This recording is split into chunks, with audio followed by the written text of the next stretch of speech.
Ayan na yung ating kung napapansin nyo guys is yung walling namin may mga kulay na, di ba?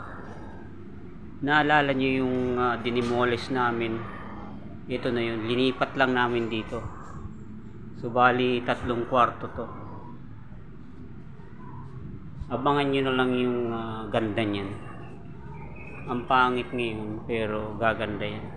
Ito bali 3 kwarto to, bali 4 na kasama yung master bedroom. Ito yung master, yan ang namasilya, no?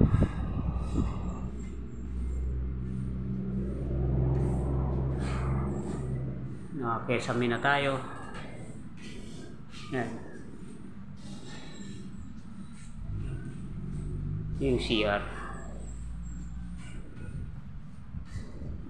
ito yung hagdan pababa.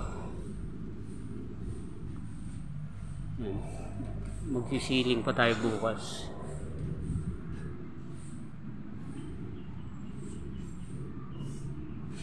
Yan, bali 3 kwarto yan.